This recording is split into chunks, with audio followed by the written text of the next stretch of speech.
ಎಲ್ಲರಿಗೂ ನಮಸ್ಕಾರ ಸ್ನೇಹಿತರೆ. ಸೂರ್ಯ ರಾಶಿ ಚಕ್ರದ 5ನೇ ರಾಶಿ ಅಧಿಪತಿ. ಈ ರಾಶಿ ಚಕ್ರವು ಸಿಂಹವನ್ನ ಪ್ರತಿನಿಧಿಸುತ್ತದೆ. ಈ ರಾಶಿ ಚಿಹ್ನೆಯಲ್ಲಿ ಜನಿಸಿದ ವ್ಯಕ್ತಿಯ ಮೇಲೆ ಸೂರ್ಯದೇವನ ಪರಿಣಾಮ ಹೆಚ್ಚು.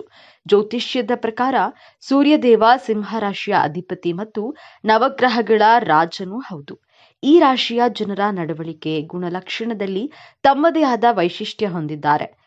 ತಮ್ಮ ಸಮಸ್ಯೆಗಳನ್ನ ತಮ್ಮದೇ ಆದ ರೀತಿಯಲ್ಲಿ ಪರಿಹರಿಸುವಲ್ಲಿ ಪರಿಣಿತರಾಗಿದ್ದಾರೆ. ಈ ರಾಶಿ ಚಕ್ರದ ಜನರು ತುಂಬಾ ಧೈರ್ಯಶಾಲಿ ಮತ್ತು ಭಾವೋದ್ರಿಕರು. ಜೊತೆಗೆ ಸ್ನೇಹದ ವಿಚಾರದಲ್ಲಿ ಬಹಳ ನಿಷ್ಠಾವಂತರು. ಅವರಿಗಾಗಿ ಏನು ಬೇಕಾದರೂ ಮಾಡಲು ಸಿದ್ಧರಾಗಿರ್ತಾರೆ. ಸುಮ್ಮನೆ ಕುಂತವರು ಹೆಜ್ಜೆ ಗುರುತುಗಳನ್ನ ಮೂಡಿಸಲಾರರು. ಹೆಜ್ಜೆ ಗುರುತು ಮೂಡಿಸಬೇಕೆಂದ್ರೆ ಎದ್ದು ನಡೆಯಬೇಕು. ಸಿಂಹರಾಶಿಯವರು ಜೀವನದಲ್ಲಿ ಗೆಲ್ಲಲು ಯಾವ 5 ಅಭ್ಯಾಸಗಳನ್ನ ಬದಲಾವಣೆ ಮಾಡಿಕೊಳ್ಬೇಕು ಎಂಬಂತಹ ವಿಚಾರಗಳನ್ನ ಈ ವಿಡಿಯೋದಲ್ಲಿ ತಿಳಿಸಿಕೊಡಲಿದ್ದೇನೆ. ಅದಕ್ಕೂ ಮುನ್ನ ನೀವು ನಮ್ಮ ಚಾನೆಲ್ಗೆ ಸಬ್ಸ್ಕ್ರೈಬ್ ಆಗಿಲ್ಲ ಅಂದ್ರೆ ಈಗೆಲ್ಲ ಸಬ್ಸ್ಕ್ರೈಬ್ ಆಗಿ, ಹಾಗೆ ವಿಡಿಯೋವನ್ನ ಕೊನೆವರೆಗೂ ನೋಡಿ ಸ್ಕಿಪ್ ಮಾಡದೆ ಭಕ್ತಿಯಿಂದ ಜೈ ಸೂರ್ಯದೇವ ಅಂತ ಕಾಮೆಂಟ್ ಮಾಡಿ.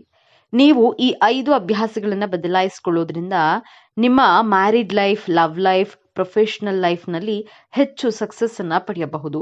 ಸಿಂಹರಾಶಿಯವರು ಬದಲಾಯಿಸಿಕೊಳ್ಳಬೇಕಾದಂತಹ ಮೊದಲನೆಯ ಅಭ್ಯಾಸ ಈಗೋ ಮತ್ತು ಆರೋಗ್ಯನ್ಸ್ ಅನ್ನ ಬಿಡಬೇಕು. ಸಿಂಹರಾಶಿ ರಾಜನ ರಾಶಿ ಆಗಿರೋದ್ರಿಂದ ಯಾರ ಮುಂದೆನೂ ತಲೆ ತಗ್ಗಿಸಲ್ಲ. ನೀವು ಇದನ್ನ ಸ್ವಾಭಿಮಾನ ಅಂತಾನೂ ಕರಿಬಹುದು. ಆದ್ರೆ ನಿಮ್ಮ ಸಂಬಂಧಗಳಲ್ಲಿ, ವೈವಾಹಿಕ ಜೀವನದಲ್ಲಿ, ಪ್ರೀತಿಯ ಜೀವನದಲ್ಲಿ ನೀವು ನಿಮ್ಮ ಮಾತೇ ನಡೆಯಬೇಕು ಎಂದುಕೊಳ್ತೀರಾ. ಎದುರುಗಡೆ ಇರುವಂತಹ ವ್ಯಕ್ತಿಗಳ ಮಾತಿಗೆ ಹೆಚ್ಚು ಬೆಲೆ ಕೊಡದೇ ಇರುವುದು ನಿಮ್ಮ ಸಂಬಂಧಗಳಲ್ಲಿ ಭಿನ್ನಾಭಿಪ್ರಾಯ ಉಂಟಾಗುವ ಕಾರಣವಾಗುತ್ತದೆ. ಈ ಅಭ್ಯಾಸವನ್ನ ಬಿಡಲು ಸಾಧ್ಯವಿಲ್ಲ. ಆದರೆ ಆದಷ್ಟು ಬದಲಾಯಿಸಿಕೊಳ್ಳಲು ಪ್ರಯತ್ನಿಸಿದ್ರೆ ನಿಮ್ಮ married life, love life, professional life ಅಲ್ಲಿ ಹೆಚ್ಚು ಸಂತೋಷವಾಗಿರಬಹುದು, ಹೆಚ್ಚು ಸಕ್ಸಸ್ ಅನ್ನ ಪಡೆಯಬಹುದು. ಸಿಂಹರಾಶಿಯವರು ನಿಮ್ಮ ಜೀವನದಲ್ಲಿ ಗೆಲ್ಲಲು ಬದಲಾಯಿಸಿಕೊಳ್ಬೇಕಾದಂತಹ 2ನೆಯ ಅಭ್ಯಾಸ ಸೋಲಿನ ಭಯವನ್ನ ಬಿಡಬೇಕು. ಸಿಂಹರಾಶಿ ಅಧಿಪತಿ ಸೂರ್ಯಗ್ರಹ. ಸೂರ್ಯನನ್ನ ಗ್ರಹಗಳ ರಾಜ ಎಂದೇ ಕರೆಯಲಾಗಿದೆ. ಮೇಷರಾಶಿ, ಸಿಂಹರಾಶಿ, ಧನುರಾಶಿ ಈ 3 ರಾಶಿಗಳು ಯಾವುದೇ ಕೆಲಸವಾದರೂ ಮುನ್ನುಗ್ಗಿ ಛಲದಿಂದ ಮಾಡ್ತಾರೆ. ಆದ್ರೆ ಸೋಲಿನ ಭಯವನ್ನ ಬಿಡಬೇಕು. ಸೋಲಿಗೆ ಹೆದರಿಕೊಂಡ್ರೆ ಯಾವುದೇ ಕೆಲಸಗಳ ಪ್ರಾರಂಭ ಮಾಡೋದಕ್ಕೆ ಅಸಾಧ್ಯವನ್ನ ಸಾಧ್ಯವಾಗಿಸುವಂತಹ ಶಕ್ತಿ, ಸಾಮರ್ಥ್ಯ ನಿಮ್ಮಲ್ಲಿ ಇದೆ. ಆದ್ರಿಂದ ಫಿಯರ್ ಆಫ್ ಫೇಲ್ಯೂರ್ ಅನ್ನ ಬಿಟ್ಟು ಮುನ್ನುಗ್ಗಿದ್ರೆ ನಿಮ್ಮ ಜೀವನವನ್ನ ಗೆಲ್ತೀರಿ. ಒಂದು ಹೆಜ್ಜೆಯನ್ನ ಇಡುವವರೆಗೂ ಭಯ ಪಡ್ತೀರಾ. ಒಂದು ಹೆಜ್ಜೆ ಇಟ್ಟ ನಂತರ ಮುನ್ನುಗ್ಗಿದ ಕೆಲಸ ಮಾಡಲು ಪ್ರಾರಂಭ ಮಾಡಿದ್ರೆ 20% ಸಿಂಹರಾಶಿಯವರು ಧೈರ್ಯವಾಗಿ ಕೆಲಸ ಮಾಡಿದ್ರು 80% ಸಿಂಹರಾಶಿಯವರಿಗೆ ಸೋಲಿನ ಭಯವಿರುತ್ತೆ. ಈ ಭಯವನ್ನ ಬಿಡಿ, ಯಶಸ್ಸಿನ ಕಡೆ ಹೆಜ್ಜೆ ಇಡಿ. ಸಿಂಹರಾಶಿಯವರು ಬದಲಾಯಿಸಿಕೊಳ್ಬೇಕಾದಂತಹ 3ನೆಯ ಅಭ್ಯಾಸ ನೇರವಾಗಿ ಕಟುವಾಗಿ ಮಾತನಾಡುವುದನ್ನ ಬಿಡಬೇಕು. ಸಿಂಹರಾಶಿ ಅಗ್ನಿ ತತ್ವ ರಾಶಿ. ನೀವು ಯಾರು, ಎಲ್ಲಿ, ಹೇಗೆ ಪರಿಸ್ಥಿತಿಗಳನ್ನ ನೋಡೋದಿಲ್ಲ. ನೇರವಾಗಿ ಕಡ್ಡಿ ತುಂಡಾದ ರೀತಿಯಲ್ಲಿ ಮಾತನಾಡ್ತೀರಾ. ನಿಮ್ಮ ನೇರ ಮಾತುಗಳು ನಿಮ್ಮ ಎದುರುಗಡೆ ಇರುವಂತಹ ವ್ಯಕ್ತಿಗಳಿಗೆ ಇಷ್ಟವಾಗುವುದಿಲ್ಲ. ನಿಮ್ಮ ಪರ್ಸನಲ್ ಲೈಫ್, ನಿಮ್ಮ ಪ್ರೊಫೆಷನಲ್ ಲೈಫ್ ನಲ್ಲಿ ಸಮಸ್ಯೆಗಳು ಬಂದೇ ಬರುತ್ತೆ. ನಿಮಗೆ ಶೀಘ್ರವಾಗಿ ಕೋಪ ಬರುತ್ತೆ. ಕೋಪದ ಕೈಗೆ ಬುದ್ಧಿಯನ್ನ ಕೊಟ್ಟು ನಿಮ್ಮ ಜೀವನದಲ್ಲಿ ನೀವೇ ಸಂಕಷ್ಟಕ್ಕೆ ಸಿಲುಕಿಕೊಳ್ತೀರಾ. ಯಾರಿಗೂ ಹೆದರದೆ ಮಾತನಾಡಬೇಕು. ಆದರೆ ನಿಮ್ಮ ನೇರ ಮಾತು ನಿಮ್ಮ ಜೀವನಕ್ಕೆ, ನಿಮ್ಮ ಸಂಬಂಧಗಳಿಗೆ ಮುಳುವಾಗಬಾರದು. ನಿಮ್ಮ ಜೀವನಕ್ಕೆ, ನಿಮ್ಮ ಸಂಬಂಧಗಳಿಗೆ ಕಟುವಾಗೋದ್ರಿಂದ ಕೋಪವನ್ನ, ನೇರವಾದ ಮಾತುಗಳನ್ನ ಬದಲಾಯಿಸಿಕೊಳ್ಳಲು ಪ್ರಯತ್ನವನ್ನ ಮಾಡಿ. ಸಿಂಹರಾಶಿಯವರು ಬದಲಾಯಿಸಿಕೊಳ್ಬೇಕಾದಂತಹ 4ನೆಯ ಅಭ್ಯಾಸ ಡಾಮಿನೇಟಿಂಗ್, ಅಗ್ರೆಷನ್ ಗುಣಗಳನ್ನ ಬಿಡಬೇಕು. ನೀವು ಡಾಮಿನೇಟಿಂಗ್ ಮಾಡೋದ್ರಿಂದ ನಿಮ್ಮ ಸಂಬಂಧಗಳಲ್ಲಿ ಸ್ಯಾಟಿಸ್ಫ್ಯಾಕ್ಷನ್ ಇರೋದಿಲ್ಲ. ನಿಮ್ಮ ಲೈಫ್ ಪಾರ್ಟ್ನರ್ ಹಾಗೂ ಬಿಸ್ನೆಸ್ ಪಾರ್ಟ್ನರ್ ಬಗ್ಗೆ ಕಂಪ್ಲೇಂಟ್ಗಳನ್ನ ಸದಾ ಹೇಳ್ತೀರಾ. ಇದರಿಂದ ನಿಮ್ಮ ನೆಮ್ಮದಿ ಹಾಳಾಗುತ್ತೆ, ಸಂಬಂಧಗಳು ನಿಮ್ಮಿಂದ ದೂರವಾಗುತ್ತೆ. ಆದ್ದರಿಂದ ಡಾಮಿನೇಟ್ ಗುಣವನ್ನ ಬಿಡಲು ಪ್ರಯತ್ನಿಸಿ. ಜೀವನದಲ್ಲಿ ಸಂತೋಷವಾಗಿರಬಹುದು. ಸಿಂಹರಾಶಿಯವರು ಜೀವನವನ್ನ ಗೆಲ್ಲಲು ಬಿಡಬೇಕಾದಂತಹ 5ನೇ ಅಭ್ಯಾಸ ಆತುರ ಸ್ವಭಾವವನ್ನ ಬಿಡಬೇಕು. ತಾಳ್ಮೆಯ ಕೊರತೆ ಇರುತ್ತದೆ. ಸಿಂಹರಾಶಿಯವರಲ್ಲಿ ನಿಮ್ಮ ತಾಳ್ಮೆ, ಸಹನೆ ಕೊರತೆಯಿಂದ ಕೆಲಸ ಕಾರ್ಯಗಳು ಅರ್ಧಕ್ಕೆ ನಿಂತು ಹೋಗುತ್ತವೆ. ನಿಮ್ಮ ವಯಸ್ಸು 17, 20, 30, 40, 50 ಎಷ್ಟೇ ಇರಲಿ, ತಾಳ್ಮೆಯ ಕೊರತೆಯಿಂದ ನಿಮ್ಮ ಕೆಲಸ ಕಾರ್ಯಗಳು ನಿಧಾನವಾಗುತ್ತೆ.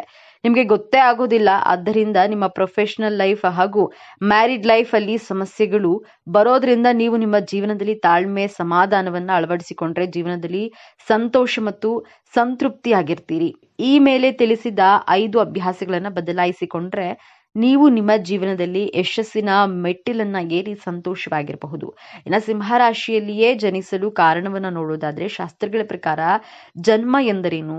ಜೀವಾತ್ಮದ ಸೂಕ್ಷ್ಮ ಶರೀರದೊಂದಿಗೆ ಪಂಚಭೂತಗಳು ಶರೀರದೊಂದಿಗೆ ಪ್ರವೇಶಿಸುವುದೇ ಜನ್ಮ. ಈ ಜನ್ಮವನ್ನ ನೀವು ನಿಮ್ಮ ಜೀವಾತ್ಮದಿಂದ ಪಡೆದಿರ್ತೀರಿ. ಈ ಜೀವಾತ್ಮಕ್ಕೆ ಸಂಬಂಧಿಸಿದಂತಹ ಪೂರ್ವ ಕರ್ಮಗಳನ್ನ ನಿಮ್ಮೊಂದಿಗೆ ಪಡೆದುಕೊಂಡು ಹುಟ್ಟಿರ್ತೀರಾ.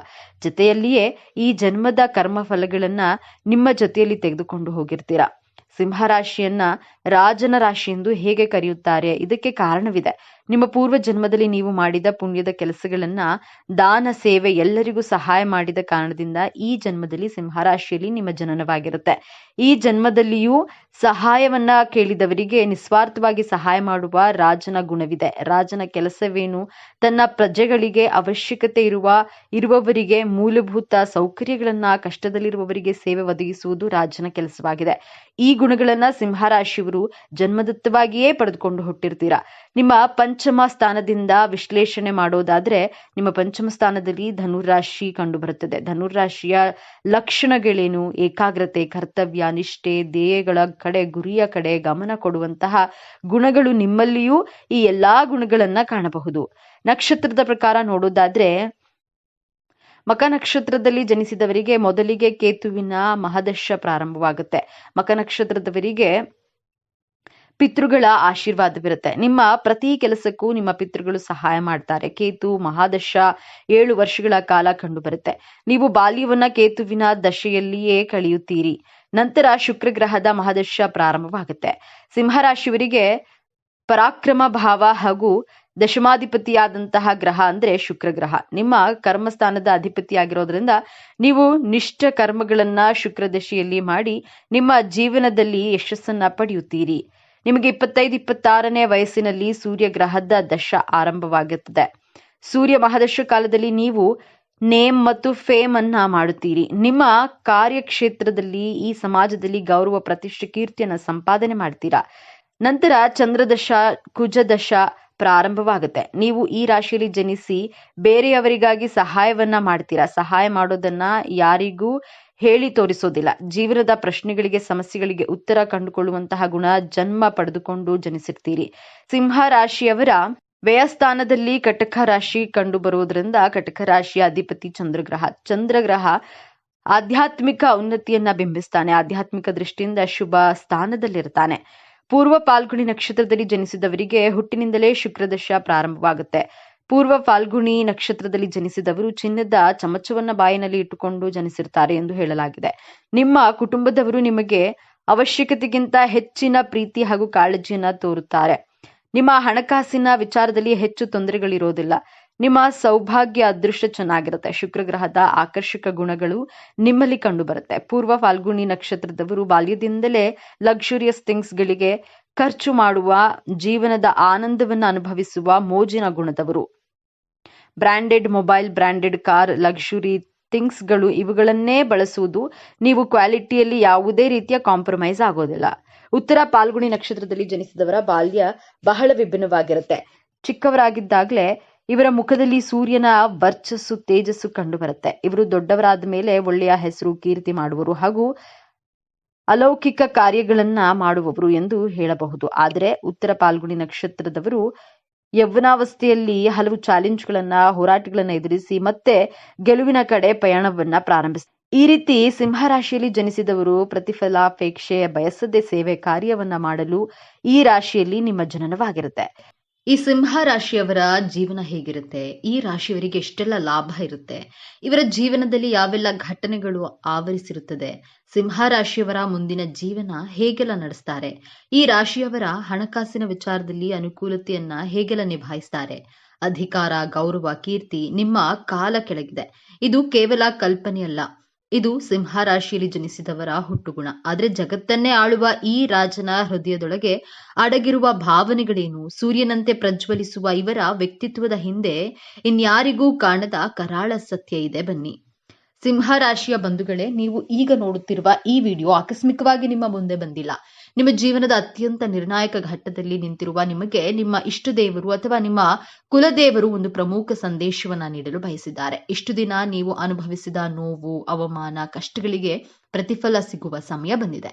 ನಿಮ್ಮ ಜೀವನದ ದಿಕ್ಕು ಯಶಸ್ಸಿನ ಉತ್ತುಂಗಕ್ಕೆ ಇರುತ್ತದೆ ಅಥವಾ ಮತ್ತೆ ಪಾತಾಳಕ್ಕೆ ಕುಸಿಯುತ್ತದೆ. ಈಗ ನಿಮ್ಮ ಭವಿಷ್ಯವನ್ನ ನಿರ್ಧರಿಸಲಿವೆ. ಈ ಸಮಯದಲ್ಲಿ ನಿಮಗೆ ಎದುರಾಗಲಿರುವಂತಹ ದೊಡ್ಡ ಕಠಿಣ ಸವಾಲು ಯಾವುದು, ಅದರಿಂದ ಪಾರಾಗುವುದು ಹೇಗೆ ತಿಳಿಯಲು ಈ ವಿಡಿಯೋವನ್ನ ಸಂಪೂರ್ಣವಾಗಿ ನೋಡಿ. ಯಾಕಂದ್ರೆ ಇದು ನಿಮಗಾಗಿ ಬಂದಿರುವ ದೈವಿಕ ಸಂದೇಶ. ಹಾಗೆ ಜೈ ಉಗ್ರ ನರಸಿಂಹ ಎಂದು ಕಾಮೆಂಟ್ ಮಾಡಿ. ಹಾಗೆ ತಪ್ಪದೇ ವಿಡಿಯೋಗೆ ಲೈಕ್ ಮಾಡಿ. ಮೊದಲಿಗೆ ಇಷ್ಟು ದಿನ ನೀವು ಕಷ್ಟಪಟ್ಟಿದ್ದು ಯಾಕೆ ಎಂದು ತಿಳಿಯೋಣ. ಕಳೆದ ಕೆಲವು ವರ್ಷಗಳಿಂದ, ವಿಶೇಷವಾಗಿ ಈ 2 ವರ್ಷಗಳಲ್ಲಿ ನೀವು ಅನುಭವಿಸಿದ ಯಾತನೆ ಅಷ್ಟಿಷ್ಟಲ್ಲ. ಹೇಳಿಕೊಳ್ಳಲಾಗದ ನೋವು, ಕಾರಣವೇ ಇಲ್ಲದ ಅಪವಾದಗಳು, ಕೈಗೆ ಬಂದ ತುತ್ತು ಬಾಯಿಗೆ ಬಾರದ ಸ್ಥಿತಿ, ಆರ್ಥಿಕವಾಗಿ ಎಷ್ಟೊಂದು ಕಷ್ಟ ಎದುರಿಸಿದ್ದೀರಿ ಅಂದ್ರೆ ನಾಳೆ ಎನ್ನುವ ಚಿಂತೆ ನಿಮ್ಮನ್ನ ರಾತ್ರಿ ನಿದ್ದೆ ಮಾಡಲು ಬಿಡಲಿಲ್ಲ. ನಿಮ್ಮದಲ್ಲದ ತಪ್ಪಿಗೆ ನೀವು ಅವಮಾನ ಎದುರಿಸಬೇಕಾಯಿತು. ನೀವು ಪ್ರಾಣಕ್ಕಿಂತ ಹೆಚ್ಚಾಗಿ ನಂಬಿದವರೇ ನಿಮಗೆ ಬೆನ್ನಿಗೆ ಚೂರಿ ಹಾಕಿದ್ರು. ಇದಕ್ಕೆಲ್ಲ ಕಾರಣ ಏನು? ನಿಮ್ಮ ಪ್ರಯತ್ನದಲ್ಲಿ ಯಾವುದೇ ದೋಷವಿರಲಿಲ್ಲ. ಆದ್ರೆ ಗ್ರಹಗಳ ಸ್ಥಿತಿ, ವಿಶೇಷವಾಗಿ ಶನಿ ಮಹಾತ್ಮನ ದೃಷ್ಟಿ ಮತ್ತು ರಾಹುಕೇತುಗಳ ಸಂಚಾರವು ನಿಮ್ಮ ಅಕ್ಷರಶಃ ಹಿಂಡಿ ಹಿಪ್ಪೆ ಮಾಡಿತ್ತು. ಇದು ನಿಮ್ಮ ಜೀವನದ ಒಂದು ಅಗ್ನಿ ಪರೀಕ್ಷೆಯಾಗಿತ್ತು. ದೇವರು ನಿಮ್ಮನ್ನ ಶುದ್ಧ ಚಿನ್ನವನ್ನಾಗಿ ಮಾಡಲು ಇಷ್ಟೆಲ್ಲ ಪರೀಕ್ಷೆಗಳನ್ನ ಕೊಟ್ಟನು. ಆದ್ರೆ ಆ ಕಷ್ಟದ ದಿನಗಳು, ಆ ಕರಾಳ ಅಧ್ಯಾಯ ಈಗ ಮುಗಿಯುವ ಹಂತಕ್ಕೆ ಬಂದಿದೆ. ಹೌದು, ಈ ಸಮಯವನ್ನ ನಿಮ್ಮ ಜೀವನದ ಸುವರ್ಣ ಯುಗ ಎಂದು ಬರೆದಿಟ್ಕೊಳ್ಳಿ. ಗುರುಬಲದ ಸಂಪೂರ್ಣ ಕೃಪೆ ಮತ್ತು ನೀವು ಪಟ್ಟ ಶ್ರಮಕ್ಕೆ ಶನಿ ಮಹಾತ್ಮನು ಈಗ ಪ್ರತಿಫಲವನ್ನ ನೀಡಲು ಸಿದ್ಧನಾಗಿದ್ದಾನೆ. ನಿಮ್ಮ ಜೀವನದ ಪ್ರತಿಯೊಂದು ಕ್ಷೇತ್ರವು ಹೇಗೆ ಅದ್ಭುತವಾಗಿ ಬದಲಾಗುತ್ತೆ ಎಂದು ಈಗ ಒಂದೊಂದಾಗಿ ನೋಡೋಣ.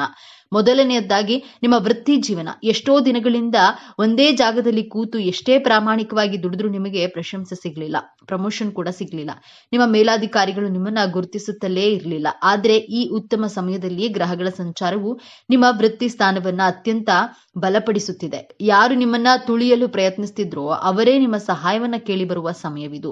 ಅನಿರೀಕ್ಷಿತವಾಗಿ ಒಂದು ದೊಡ್ಡ ಜವಾಬ್ದಾರಿ ಅಥವಾ ನೀವು ವರ್ಷಗಳಿಂದ ಕಾಯುತ್ತಿದ್ದ ಕೆಲಸ ನಿಮ್ಮ ಕೈ ಸೇರಲಿದೆ. ಇನ್ನು ಉದ್ಯೋಗ ಬದಲಾವಣೆ ಮಾಡಬೇಕು ಎಂದುಕೊಂಡವರಿಗೆ ಈಗಿರುವ ಕೆಲಸ ಬಿಡಬೇಕಾ ಬೇಡವಾ ಎಂಬ ಮಹಾ ಗೊಂದಲದಲ್ಲಿದ್ದ ನಿಮಗೆ ಈ ಸಮಯ ಅತ್ಯಂತ ಶುಭ ಸಮಯ. ನಿಮಗೆ ಬರುವ ಹೊಸ ಉದ್ಯೋಗದ ಅವಕಾಶಗಳು ನೀವು ಕನಸಿನಲ್ಲೂ ನಿರೀಕ್ಷೆ ಮಾಡೋದಕ್ಕಿಂತ ದೊಡ್ಡ ಮಟ್ಟದಲ್ಲಿರುತ್ತೆ.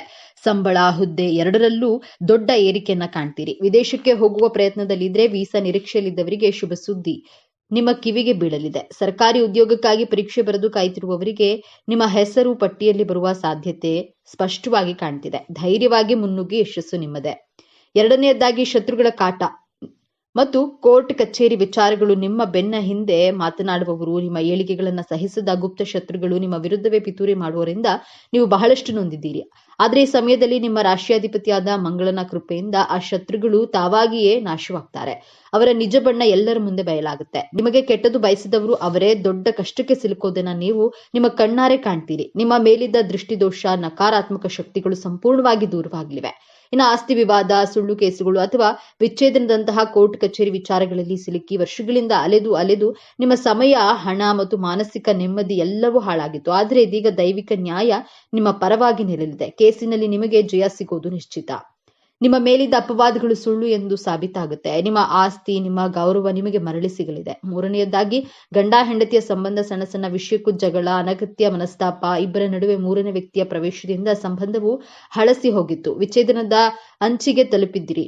ಆದ್ರೆ ಈ ಶುಭ ಸಮಯದಲ್ಲಿ ನಿಮ್ಮಿಬ್ಬರ ನಡುವಿನ ಪ್ರೀತಿಯನ್ನ ಮತ್ತೆ ಚಿಗುರಿಸುತ್ತದೆ. ಗುರುಬಲದಿಂದ ನಿಮ್ಮ ನಡುವಿನ ಎಲ್ಲಾ ತಪ್ಪು ತಿಳುವಳಿಕೆಗಳು ದೂರವಾಗಿ ಅನ್ಯೋನ್ಯತೆ ಹೆಚ್ಚುತ್ತದೆ. ನಿಮ್ಮ ಸಂಬಂಧ ಮತ್ತೆ ಮೊದಲಿನಂತೆ ಮಧುರವಾಗಲಿದೆ. ಇನ್ನು ಮದುವೆಯಾಗದ ಸಿಂಹರಾಶಿಯ ಯುವಕ ಯುವತಿಯರಿಗೆ ಉತ್ತಮವಾದ ಸಂಬಂಧವನ್ನ ಕೊಡಬಲ್ಲಿರಿ.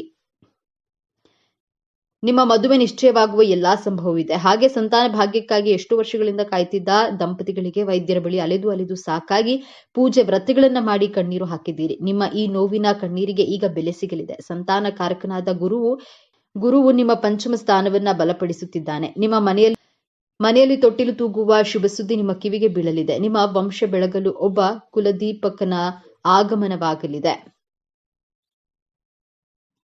ನಾಲ್ಕನೆಯದಾಗಿ ನಿಮ್ಮ ಮಕ್ಕಳ ವಿದ್ಯಾಭ್ಯಾಸ. ನಿಮ್ಮ ಮಕ್ಕಳ ಹಠಮಾರಿತನ, ಓದಿನಲ್ಲಿ ಗಮನ ಇಲ್ಲದಿರುವುದು ಅಥವಾ ಅವರ ಆರೋಗ್ಯದ ಬಗ್ಗೆ ನಿಮಗೆ ದೊಡ್ಡ ಚಿಂತೆಯಾಗಿತ್ತು. ಅವರು ದಾರಿ ತಪ್ಪಿದ್ದಾರೆ ಎಂಬ ಭಯ ನಿಮ್ಮನ್ನ ಕಾಡ್ತಿತ್ತು. ಆದ್ರೆ ಇದೀಗ ನಿಮ್ಮ ಮಕ್ಕಳಲ್ಲಿ ಅದ್ಭುತವಾದ ಸಕಾರಾತ್ಮಕ ಬದಲಾವಣೆಯನ್ನ ಕಾಣ್ತೀರಿ. ಅವರೇ ಜವಾಬ್ದಾರಿಯಿಂದ ಓದಲು ಪ್ರಾರಂಭಿಸ್ತಾರೆ. ಉನ್ನತ ಶಿಕ್ಷಣಕ್ಕಾಗಿ ಅವರು ಬಯಸಿದ ಕಾಲೇಜಿನಲ್ಲಿ ಸೀಟು ಸಿಗಲಿದೆ. ಅವರ ಆರೋಗ್ಯದಲ್ಲಿ ಚೇತರಿಕೆ ಕಂಡು, ಅವರ ನಡವಳಿಕೆಯಲ್ಲಿ ಸಕಾರಾತ್ಮಕ ಬದಲಾವಣೆ ಕಂಡು ಸಮಾಜದಲ್ಲಿ ನಿಮಗೊಂದು ಹೆಮ್ಮೆ ಮತ್ತು ಗೌರವವನ್ನ ತಂದುಕೊಡ್ತಾರೆ. ನಿಮ್ಮ ಚಿಂತೆ ದೂರವಾಗಲಿದೆ. ಐದನೆಯದಾಗಿ ನಿಮ್ಮ ಆರ್ಥಿಕ ಸ್ಥಿತಿ ಮತ್ತು ಅತ್ಯಂತ ಪ್ರಮುಖವಾದ ಬದಲಾವಣೆ, ನೀವು ನಂಬಿಕೊಟ್ಟ ಸಾಲ, ಆಪ್ತರಿಗೆ ಕೊಟ್ಟ ಹಣ ವಾಪಸ್ ಬಾರದೆ ನೀವು ಮೋಸ ಹೋಗಿದ್ರೆ ಆ ಹಣ ಇನ್ನೇನು ಬರೋದಿಲ್ಲ ನೀವು ಎಂದು ಕೈ ಚೆಲ್ಲಿದ್ದೀರಿ. ಆದ್ರೆ ಈಗ ಯಾರು ನಿಮ್ಮಿಂದ ಹಣ ಪಡೆದಿದ್ರೋ ಅವರೇ ನಿಮ್ಮನ್ನ ಹುಡುಕಿಕೊಂಡು ಬಂದು ನಿಮ್ಮ ಹಣವನ್ನ ವಾಪಸ್ ಕೊಡುವ ಚಮತ್ಕಾರ ನಡೆಯಲಿದೆ. ಅಥವಾ ಕಾನೂನಿನ ಮೂಲಕವಾದ್ರೂ ನಿಮ್ಮ ಹಣ ನಿಮ್ಮ ಕೈ ಸೇರುವುದು ಖಚಿತ. ಇಷ್ಟೇ ಅಲ್ಲ, ಅನಿರೀಕ್ಷಿತ ಧನಾಗಮನ, ಆರ್ಥಿಕ ಸಂಕಷ್ಟದಿಂದ ತತ್ತರಿಸಿ ಹೋಗಿದ್ದ ನಿಮಗೆ ಈಗ ನೀವು ನಿರೀಕ್ಷೆ ಮಾಡದ ಮೂಲಗಳಿಂದ ಬಹುಶಃ ಹಳೆಯ ಹೂಡಿಕೆಯ ಮೂಲಕ ಅಥವಾ ಪಿತ್ರಾರ್ಜಿತ ಆಸ್ತಿ ಪಾಲು ದೊರೆಯುವ ಮೂಲಕ ದೊಡ್ಡ ಮೊತ್ತದ ಹಣ ಹರಿವು ಬರಲಿದೆ. ನಿಮ್ಮ ಎಲ್ಲಾ ಸಾಲಗಳು ತೀರಿ ನೀವು ಸಾಲ ಮುಕ್ತರಾಗುವ ಸಮಯವಿದು. ಲಕ್ಷ್ಮೀ ದೇವಿಯು ನಿಮ್ಮ ಮನೆಯಲ್ಲಿ ಸ್ಥಿರವಾಗಿ ನೆಲೆಸುತ್ತಾಳೆ. ವ್ಯಾಪಾರ ವ್ಯವಹಾರದಲ್ಲಿ ಸತತ ನಷ್ಟ ಅನುಭವಿಸಿದ್ದು ಇನ್ನೇನು ಮುಚ್ಚಿಬಿಡಬೇಕು ಎನ್ನುವ ಸ್ಥಿತಿಯಲ್ಲಿದ್ದಾಗ ನಿಮಗೆ ಪೂರ್ವಜನ್ಮ ನೀಡಲಿವೆ. ನಿಮ್ಮ ವ್ಯಾಪಾರಕ್ಕೆ ಹೊಸ ಪಾಲುದಾರರು ಸಿಗಬಹುದು ಅಥವಾ ನಿಮ್ಮ ಹೊಸ ಆಲೋಚನೆಗಳಿಂದ ದೊಡ್ಡ ಮಟ್ಟದಲ್ಲಿ ಯಶಸ್ಸು ಕಾಣಬಹುದು. ಗ್ರಾಹಕರ ಸಂಖ್ಯೆ ಹೆಚ್ಚಾಗಿ ನಿಮ್ಮ ಲಾಭವು 10 ಪಟ್ಟು ಹೆಚ್ಚಾಗಲಿದೆ. ಇಷ್ಟೆಲ್ಲ ಅದ್ಭುತ ಯಶಸ್ಸು, ಹಣ, ಗೌರವ, ಸಂಬಂಧಗಳು ಇಷ್ಟೆಲ್ಲವೂ ನಿಮ್ಮದಾಗಲಿದೆ. ಆದ್ರೆ ನಿಮ್ಮ ಮುಂದೆ ಒಂದು ದೊಡ್ಡ ಕಷ್ಟಕರವಾದಂತಹ ಸವಾಲು ಕೂಡ ಎದುರಾಗುತ್ತೆ. ಈ ಸವಾಲನ್ನ ನೀವು ಗೆಲ್ಲಲೇಬೇಕು. ಆ ಸವಾಲು ಹೊರಗಿನಿಂದ ಬರೋದಿಲ್ಲ, ಅದು ನಿಮ್ಮ ಶತ್ರುಗಳಿಂದ ಬರೋದಿಲ್ಲ, ಅದು ನಿಮ್ಮ ಒಳಗಿನಿಂದಲೇ ಬರುತ್ತೆ. ಆ ಸವಾಲೇ ನಿಮ್ಮ ಕೋಪ ಮತ್ತು ಅಹಂಕಾರ. ಹೌದು, ಸಿಂಹರಾಶಿಯವರೇ, ನಿಮ್ಮ ರಾಶಿಯಾಧಿಪತಿ ಮಂಗಳ. ನಿಮಗೆ ಕೋಪ, ಆವೇಶ, ಆತುರ ಜಾಸ್ತಿ. ಅನಿರೀಕ್ಷಿತ ಯಶಸ್ಸು, ಹಣ, ಅಧಿಕಾರ ನಿಮ್ಮ ಕೈಗೆ ಬಂದಾಗ ನಿಮ್ಮಲ್ಲಿ ನಾನೇ ಸರಿ, ನನ್ನಿಂದಲೇ ಇದೆಲ್ಲ ಸಾಧ್ಯವಾಯಿತು, ನನಗಿಂತ ದೊಡ್ಡವರು ಯಾರೂ ಇಲ್ಲ ಎಂಬಂತಹ ಅಹಂಕಾರ ತಲೆ ಎತ್ತಬಹುದು. ನಿಮ್ಮ ಕೋಪ ಹೆಚ್ಚಾಗಬಹುದು. ಈ ಸಮಯದಲ್ಲಿ ನಿಮ್ಮ ಆತುರದ ನಿರ್ಧಾರದಿಂದ ಅಥವಾ ನಿಮ್ಮ ಸಿಟ್ಟಿನ ಮಾತಿನಿಂದ ನಿಮ್ಮ ಆಪ್ತರನ್ನೇ, ವಿಶೇಷವಾಗಿ ನಿಮ್ಮ ಜೀವನ ಸಂಗಾತಿಯನ್ನೇ, ನಿಮ್ಮ ತಂದೆ ತಾಯಿಯನ್ನೇ ನೀವು ನೋಯಿಸಬಹುದು. ಒಂದು ದೊಡ್ಡ ತಪ್ಪಿನಿಂದ ನಿಮ್ಮ ಕೈಗೆ ಬಂದ ಭಾಗ್ಯವೆಲ್ಲವೂ ನಿಮ್ಮನ್ನ ಬಿಟ್ಟು ಹೋಗುವ ಅಪಾಯವಿದೆ. ಯಶಸ್ಸನ್ನ ಪಡೆಯೋದು ಎಷ್ಟು ಮುಖ್ಯವೋ ಅದನ್ನು ಉಳಿಸ್ಕೊಳ್ಳೋದು ಅದಕ್ಕಿಂತ ಮುಖ್ಯ. ಈ ಅಹಂಕಾರವೇ ನೀವು ಎದುರಿಸುವ ಅತಿ ದೊಡ್ಡ ಸಮಸ್ಯೆ. ಹಾಗಾದ್ರೆ ಈ ದೊಡ್ಡ ಸಮಸ್ಯೆಯಿಂದ ಪಾರಾಗುವುದು ಹೇಗೆ? ಈ ಯಶಸ್ಸನ್ನ ಶಾಶ್ವತವಾಗಿ ಉಳಿಸ್ಕೊಳ್ಳುವುದು ಹೇಗೆ? ಪರಿಹಾರ ತುಂಬಾ ಸರಳವಾಗಿದೆ, ಆದರೆ ಇದನ್ನ ನೀವು ಅತ್ಯಂತ ಶ್ರದ್ಧೆಯಿಂದ ಪಾಲಿಸಬೇಕು. ಮೊದಲನೇದಾಗಿ ಮೌನವನ್ನ ಅಭ್ಯಾಸ ಮಾಡಿ. ಅಂದ್ರೆ ಮಾತನಾಡುವ ಮೊದಲು 2 ಬಾರಿ ಯೋಚಿಸಿ. ನಿಮ್ಮ ಮಾತಿನಿಂದ ಯಾರಿಗೂ ಎಷ್ಟೇ ಸಣ್ಣವರಾದ್ರೂ ಅವರಿಗೆ ನೋವಾಗದಂತೆ ನೋಡ್ಕೊಳ್ಳಿ. ಎರಡನೆಯದಾಗಿ, ನಿಮ್ಮ ರಾಶಿಯಾಧಿಪತಿಯಾದ ಕುಜನ ಉಗ್ರ ಸ್ವಭಾವವನ್ನ ಶಾಂತಗೊಳಿಸಲು ಪ್ರತಿ ಮಂಗಳವಾರ ಹತ್ತಿರದ ಆಂಜನೇಯನ ದೇವಸ್ಥಾನಕ್ಕೆ ಹೋಗಿ ಒಂದು ಹಿಡಿ ಬೆಲ್ಲವನ್ನ ದಾನ ಮಾಡಿ ಅಥವಾ ಅಲ್ಲಿರುವ ಹಸುವಿಗೆ ತಿನ್ನಿಸಿ. ಆಂಜನೇಯನನ್ನ ನಿಮ್ಮ ಕೋಪವನ್ನ ನಿಯಂತ್ರಿಸಿ ನಿಮಗೆ ವಿನಯವನ್ನ ಕರುಣಿಸುತ್ತಾನೆ. ಮೂರನೆಯದಾಗಿ, ನಿಮ್ಮ ಯಶಸ್ಸು ಸಿಕ್ಕಾಗ, ಹಣ ಬಂದಾಗ ಅದನ್ನ ತಲೆಗೇರಿಸ್ಕೊಳ್ಬೇಡಿ. ತಕ್ಷಣ ನಿಮ್ಮ ಇಷ್ಟ ದೇವರನ್ನ ಅಥವಾ ಕುಲದೇವರನ್ನ ಮನಸ್ಸಿನಲ್ಲಿ ಸ್ಮರಿಸಿ. ಇದೆಲ್ಲ ನಿನ್ನ ಕೃಪೆ ಎಂದು ಕೃತಜ್ಞತೆಯನ್ನ ಸಲ್ಲಿಸಿ. ಯಶಸ್ಸು ಬಂದಾಗ ತಲೆಬಾಗಿರಿ. ಈ ಒಂದು ವಿನಯದಿಕೆ ನಿಮ್ಮ ಎಲ್ಲಾ ಭಾಗ್ಯವನ್ನ ನಿಮ್ಮ ಬಳಿಯೇ ಉಳಿಸುತ್ತದೆ. ಸಿಂಹರಾಶಿಯವರೇ, ನಿಮ್ಮ ಜೀವನವನ್ನ ಸಂಪೂರ್ಣವಾಗಿ ಬದಲಾಯಿಸುವ ಶಕ್ತಿ ಹೊಂದಿದೆ. ನಿಮ್ಮ ವಿಜಯದ ಆರಂಭವಾಗಲಿದೆ. ನೀವು ಅನುಭವಿಸಿದ ಪ್ರತಿಯೊಂದು ನೋವಿಗೂ ಈಗ ಪ್ರತಿಫಲ ಸಿಗಲಿದೆ. ನಿಮ್ಮ ಕಣ್ಣೀರು ಈಗ ಆನಂದ ಭಾಷ್ಪವಾಗಿ ಬದಲಾಗುವ ಸಮಯ ಬಂದಿದೆ. ನೆನಪಿಡಿ, ಈ ವಿಡಿಯೋ ನಿಮಗೆ ತಲುಪಿದ್ದು ಆಕಸ್ಮಿಕವಲ್ಲ. ಇದು ನಿಮ್ಮ ಇಷ್ಟ ದೇವರು ನಿಮಗೆ ನೀಡುತ್ತಿರುವ ಸ್ಪಷ್ಟ ಸಂದೇಶ. ಈ ಅದ್ಭುತ ಸಮಯವನ್ನ ಸದುಪಯೋಗಪಡಿಸಿಕೊಳ್ಳಿ. ನಿಮ್ಮ ಜೀವನದ ಹೊಸ ಅಧ್ಯಾಯಕ್ಕೆ ತಯಾರಾಗಿರಿ. ನಿಮ್ಮ ನಂಬಿಕೆಯ ಸಂಕೇತವಾಗಿ ನಿಮ್ಮ ಜೀವನ ಬದಲಾಗಬೇಕು ಎನ್ನುವ ಸಂಕಲ್ಪದೊಂದಿಗೆ ತಪ್ಪದೆ ನಿಮ್ಮ ಕುಲದೇವರ ಅಥವಾ ನಿಮ್ಮ ಇಷ್ಟ ದೇವರ ಹೆಸರನ್ನ ಕಾಮೆಂಟ್ ಮಾಡಿ. ಆ ಭಗವಂತನು ನಿಮ್ಮನ್ನ ಸದಾ ಕಾಪಾಡಲಿ. ಈ ಸಿಂಹರಾಶಿಯವರ ಜೀವನ ಹೇಗಿರುತ್ತೆ? ಈ ಸಿಂಹರಾಶಿಯವರಿಗೆ ಎಷ್ಟೆಲ್ಲ ಲಾಭ ಇರುತ್ತೆ? ಇವರ ಜೀವನದಲ್ಲಿ ಯಾವೆಲ್ಲ ಘಟನೆಗಳು ಆವರಿಸುತ್ತದೆ? ಸಿಂಹರಾಶಿಯವರ ಮುಂದಿನ ಜೀವನ ಹೇಗೆಲ್ಲ ನಡೆಸ್ತಾರೆ? ಈ ರಾಶಿಯವರ ಹಣಕಾಸಿನ ವಿಚಾರದಲ್ಲಿ ಅನುಕೂಲತೆಯನ್ನ ಹೇಗೆಲ್ಲ ನಿಭಾಯಿಸುತ್ತಾರೆ? ಅಧಿಕಾರ, ಗೌರವ, ಕೀರ್ತಿ ನಿಮ್ಮ ಕಾಲ ಕೆಳಗೆ ಇದೆ. ಇದು ಕೇವಲ ಕಲ್ಪನೆಯಲ್ಲ, ಇದು ಸಿಂಹರಾಶಿಯಲ್ಲಿ ಜನಿಸಿದವರ ಹುಟ್ಟುಗುಣ. ಆದರೆ ಜಗತ್ತನ್ನೇ ಆಳುವ ಈ ರಾಜನ ಹೃದಯದೊಳಗೆ ಅಡಗಿರುವ ಭಾವನೆಗಳೇನು? ಸೂರ್ಯನಂತೆ ಪ್ರಜ್ವಲಿಸುವ ಇವರ ವ್ಯಕ್ತಿತ್ವದ ಹಿಂದೆ ಇನ್ಯಾರಿಗೂ ಕಾಣದ ಕರಾಳ ಸತ್ಯ ಇದೆಯೇ? ಬನ್ನಿ ನೋಡೋಣ. ಇಂದು ನಾವು ರಾಶಿಚಕ್ರದ ರಾಜ ಸಿಂಹರಾಶಿಯವರ ಜೀವನದ ಪುಟಗಳನ್ನ ತೆರೆದು ನೋಡೋಣ. ಇದು ನೀವು ಅಂದುಕೊಂಡಿದ್ದಕ್ಕಿಂತ ಸಂಪೂರ್ಣ ವಿಭಿನ್ನವಾಗಿರಬಹುದು. ನೀವು ಸಿಂಹರಾಶಿಯವರಾಗಿದ್ದರೆ ಪೂರ್ತಿ ವಿಡಿಯೋವನ್ನ ನೋಡಿ ಓಂ ಸೂರ್ಯ ನಾರಾಯಣ ನಮಃ ಎಂದು ಕಾಮೆಂಟ್ ಮಾಡಿ. ತಪ್ಪದೆ ಸಬ್ಸ್ಕ್ರೈಬ್ ಆಗಿ. ಆತ್ಮೀಯ ಬಂಧುಗಳೇ, ರಾಶಿ ಚಕ್ರದ 12 ರಾಶಿಗಳಲ್ಲಿ 5ನೇ ರಾಶಿ ಸಿಂಹರಾಶಿಯ ಬಗ್ಗೆ ಇಂದು ನಾವು ಮಾತನಾಡ್ತಿದ್ದೇವೆ. ಅಧಿಕಾರ. ಇದರ ಅಧಿಪತಿ ಗ್ರಹಗಳ ರಾಜನಾದ ಸೂರ್ಯ ಬೆಂಕಿಯ ತತ್ವವನ್ನ ಹೊಂದಿರುವ ಈ ರಾಶಿಯ ಚಿಹ್ನೆ. ಕಾಡಿನ ರಾಜ ಸಿಂಹ. ಸಿಂಹರಾಶಿಯವರಿಗೆ ಜ್ಞಾನ ಅನ್ನೋದು ತುಂಬಾ ಜಾಸ್ತಿ ಇರುತ್ತೆ. ಜ್ಞಾಪಕ ಶಕ್ತಿ ಅನ್ನೋದು ಚೆನ್ನಾಗಿರುತ್ತೆ. ಇವರು ಯಾವುದೇ ಕೆಲಸ ಮಾಡಿದ್ರೂ ಸಹ ಪರ್ಫೆಕ್ಟ್ ಆಗಿ ಮಾಡ್ತಾರೆ. ಅಧಿಕಾರ ಪಡೆಯುವಂತಹ ವಿಚಾರಗಳಲ್ಲಿ ಆಸೆ ಹಾಗೂ ಆಸಕ್ತಿ ಜಾಸ್ತಿ ಇರುತ್ತೆ. ಈ ಸಿಂಹರಾಶಿಯವರ ಮನಸ್ಸು ಮಗುವಿನ ಮನಸ್ಸುಳ್ಳವರು ಎಂದೇ ಹೇಳಬಹುದು. ಇಷ್ಟೆಲ್ಲ ಇದ್ರೂ ಸಹ ಈ ಸಿಂಹರಾಶಿಯವರಿಗೆ ದಿಢೀರಂತ ಕೋಪ ಬಂದ್ಬಿಡುತ್ತೆ. ದಿಢೀರಂತ ಸಿಡುಕಾಡಿ ಬಿಡ್ತಾರೆ.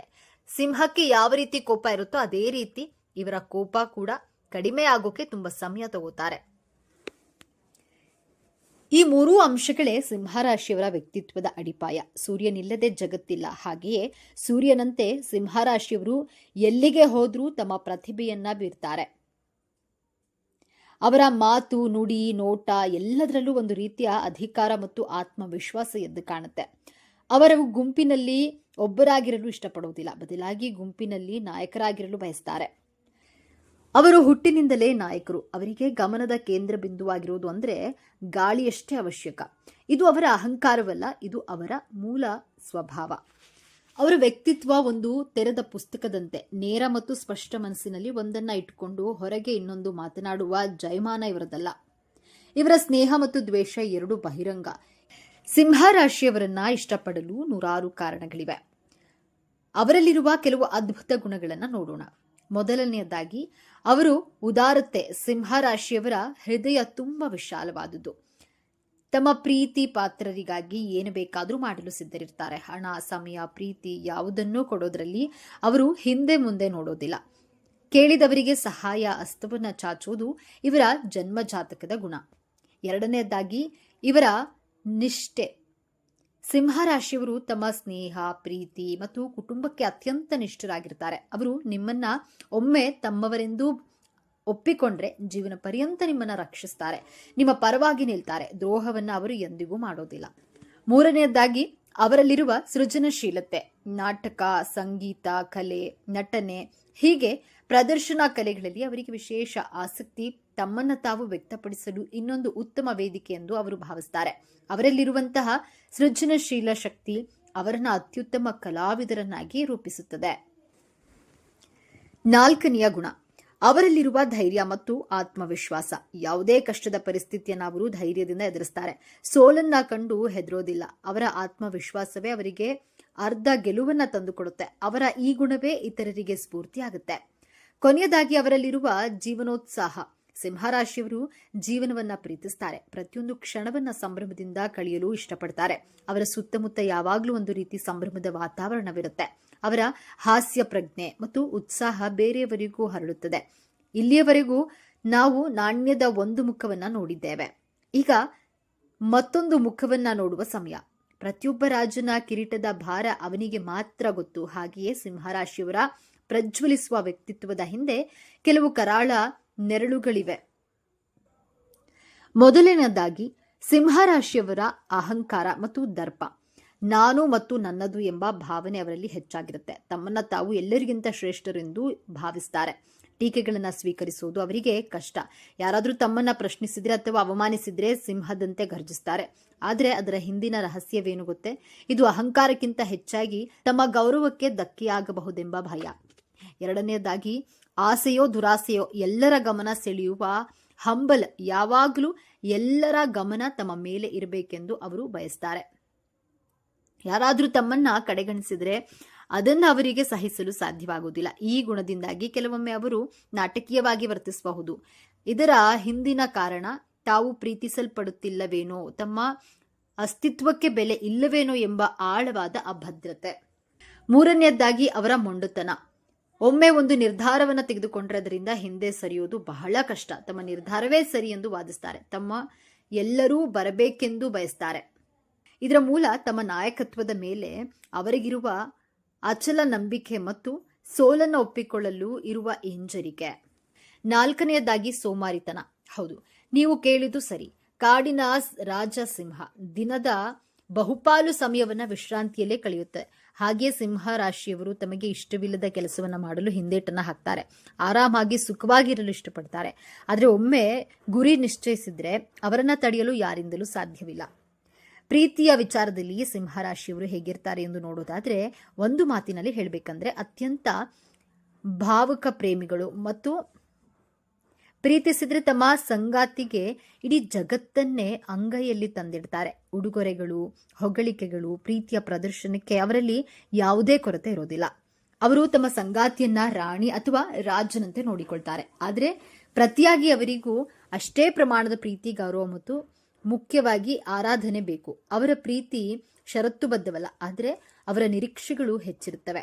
ತಮ್ಮ ಸಂಗಾತಿಯ ಬಗ್ಗೆ ಅವರಿಗೆ ಅತಿಯಾದ ಪೊಸೆಸಿವ್ನೆಸ್ ಇರುತ್ತೆ. ತಮ್ಮ ಪ್ರಪಂಚದ ಕೇಂದ್ರ ತಮ್ಮ ಸಂಗಾತಿಯಾಗಿರ್ಬೇಕೆಂದು ಬಯಸ್ತಾರೆ.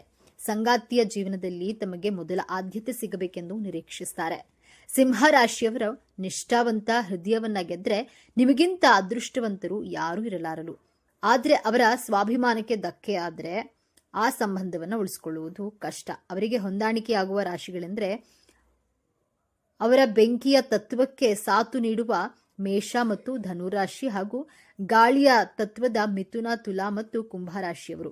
ಅವರ ವ್ಯಕ್ತಿತ್ವವನ್ನ ಸಮತೋಲನಗೊಳಿಸಬಲ್ಲರು. ವೃತ್ತಿ ಜೀವನದ ವಿಷಯಕ್ಕೆ ಬಂದರೆ ಸಿಂಹರಾಶಿಯವರು ಹುಟ್ಟಿನಿಂದಲೇ ಆಳಲು ಅವರು ಬೇರೆಯವರ ಕೈ ಕೆಳಗೆ ಕೆಲಸ ಮಾಡಲು ಇಷ್ಟಪಡುವುದಿಲ್ಲ. ಅವರು ತಮ್ಮದೇ ಆದ ಸಾಮ್ರಾಜ್ಯವನ್ನು ಕಟ್ಟಲು ಬಯಸ್ತಾರೆ. ನಾಯಕತ್ವದ ಗುಣವಿರೋದ್ರಿಂದ ಅವರು ಮ್ಯಾನೇಜರ್, ಸಿಇಒ, ತಂಡದ ನಾಯಕರಾಗಿ ಅದ್ಭುತವಾಗಿ ಯಶಸ್ವಿಯಾಗ್ತಾರೆ. ಅವರಲ್ಲಿರುವ ಸೃಜನಶೀಲತೆ ಅವರನ್ನ ಮನೋರಂಜನಾ ಕ್ಷೇತ್ರ, ಸಿನಿಮಾ, ರಂಗಭೂಮಿ, ಈವೆಂಟ್ ಮ್ಯಾನೇಜ್ಮೆಂಟ್ ನತ್ತ ಸೆಳೆಯುತ್ತೆ. ರಾಜಕೀಯ ಕೂಡ ಅವರಿಗೆ ಹೇಳಿ ಮಾಡಿಸಿದ ಕ್ಷೇತ್ರ. ಜನರ ಗಮನ ಸೆಳೆಯುವ ಮತ್ತು ಅವರನ್ನ ಪ್ರೇರೇಪಿಸುವ ಕಲೆ ಅವರಿಗೆ ಹುಟ್ಟಿನಿಂದಲೇ ಬಂದಿರುತ್ತೆ. ಉದ್ಯಮಶೀಲತೆ ಅವರ ರಕ್ತದಲ್ಲಿಯೇ ಇದೆ. ತಮ್ಮದೇ ಆದ ಬ್ರ್ಯಾಂಡ್ ಅನ್ನ ಸ್ಥಾಪಿಸಿ ಅದನ್ನ ಉನ್ನತ ಮಟ್ಟಕ್ಕೆ ಕೊಂಡೊಯ್ಯುವ ಧೈರ್ಯ ಅವರಲ್ಲಿದೆ. ಹಣ ಮತ್ತು ಕೀರ್ತಿ ಎರಡೂ ಅವರಿಗೆ ಮುಖ್ಯ. ಅವರು ಮಾಡುವ ಕೆಲಸದಿಂದ ಸಮಾಜದಲ್ಲಿ ಒಂದು ಉನ್ನತ ಸ್ಥಾನಮಾನವನ್ನ ಪಡೆಯಬೇಕೆಂಬ ಮಹತ್ವಾಕಾಂಕ್ಷೆ ಅವರಲ್ಲಿರುತ್ತೆ. ಹಾಗಾದ್ರೆ ಸಿಂಹರಾಶಿಯವರ ಜೀವನದ ಅಂತಿಮ ಪಾತ್ರವೇನು, ಅವರ ಮಹತ್ವದ ಕೊನೆಯ ತಿರುವು ಯಾವುದು ಎಂದು ನೋಡೋದಾದ್ರೆ, ಅವರ ಅತಿ ದೊಡ್ಡ ಶಕ್ತಿಯೇ ಸೂರ್ಯ. ಆದರೆ ಅವರ ಅತಿ ದೊಡ್ಡ ಸವಾಲು ಕೂಡ ಅದೇ ಸೂರ್ಯ. ಹೊರಗಿನ ಜಗತ್ತನ್ನ ಬೆಳಗುವ ಉತ್ಸಾಹದಲ್ಲಿ ಅವರು ಕೆಲವೊಮ್ಮೆ ತಮ್ಮ ಒಳಗಿನ ಜಗತ್ತನ್ನ ಮರೆತು ಬಿಡ್ತಾರೆ. ನಿರಂತರವಾಗಿ ಬೇರೆಯವರಿಂದ ಹೊಗಳಿಕೆ ಮತ್ತು ಮನ್ನಣೆಯನ್ನ ಬಯಸುವುದು ಅವರ ನಿಜವಾದ ಶಕ್ತಿಯನ್ನ ಕುಂದಿಸುತ್ತದೆ. ಸಿಂಹರಾಶಿಯವರು ಕಲಿಯಬೇಕಾದ ಅತಿ ದೊಡ್ಡ ಪಾಠವೇನೆಂದ್ರೆ, ನಿಜವಾದ ರಾಜ ಅಥವಾ ರಾಣಿ ಅಂದ್ರೆ ಹೊರಗಿನಿಂದ ಆಳುವವರಲ್ಲ, ಮೊದಲು ತಮ್ಮನ್ನ ತಾವು ಆಳುವವರು. ತಮ್ಮ ಅಹಂಕಾರವನ್ನ ನಿಯಂತ್ರಿಸಿ ತಮ್ಮ ಹೃದಯ ಮಾತನ್ನ ಕೇಳಿದಾಗ ಅವರಿಗೆ ಬೇರೆಯವರ ಮನ್ನಣೆಯ ಅವಶ್ಯಕತೆ ಇರುವುದಿಲ್ಲ. ಅವರ ಒಳಗಿನ ಸೂರ್ಯನೇ ಅವರಿಗೆ ದಾರಿ ತೋರಿಸುತ್ತಾನೆ. ಸಿಂಹರಾಶಿಯವರೇ, ನಿಮ್ಮ ಜೀವನದ ಸಿಂಹಾಸನ ಬೇರೆಯವರ ಕಣ್ಣುಗಳಲ್ಲಿಲ್ಲ, ಅದು ನಿಮ್ಮ ಹೃದಯದಲ್ಲಿದೆ. ನಿಮ್ಮ ಉದಾರತೆ ಮತ್ತು ಪ್ರೀತಿಯನ್ನ ಮೊದಲು ನಿಮಗೆ ನೀವು ನೀಡಿ, ಆಗ ಇಡೀ ಜಗತ್ತು ನಿಮ್ಮನ್ನ ಗೌರವಿಸುತ್ತೆ. ಕೇವಲ ನಿಮ್ಮ ಸ್ಥಾನಕ್ಕಲ್ಲ, ನಿಮ್ಮ ನಿಜವಾದ ವ್ಯಕ್ತಿತ್ವಕ್ಕಾಗಿ ನೀವು ರಾಜ. ನಿಮ್ಮ ಸಾಮ್ರಾಜ್ಯ ನಿಮ್ಮೊಳಗೆ ಇದೆ, ಅದನ್ನ ಅನ್ವೇಷಿಸಿ ಮತ್ತು ಸಂಭ್ರಮಿಸಿ. ಈ ವಿಶ್ಲೇಷಣೆ ಇಷ್ಟವಾಗಿದ್ರೆ ತಪ್ಪದೆ ಸಬ್ಸ್ಕ್ರೈಬ್ ಮಾಡಿ, ಈ ವಿಡಿಯೋ ಲೈಕ್ ಮಾಡಿ, ಸಿಂಹರಾಶಿಯವರೊಂದಿಗೆ ಶೇರ್ ಮಾಡಿ. ಎಲ್ಲರೂ ಭಕ್ತಿಯಿಂದ ಓಂ ಶ್ರೀ ಮಹಾಲಕ್ಷ್ಮಿ ನಮಃ ಅಂತ ಕಾಮೆಂಟ್ ಮಾಡಿ.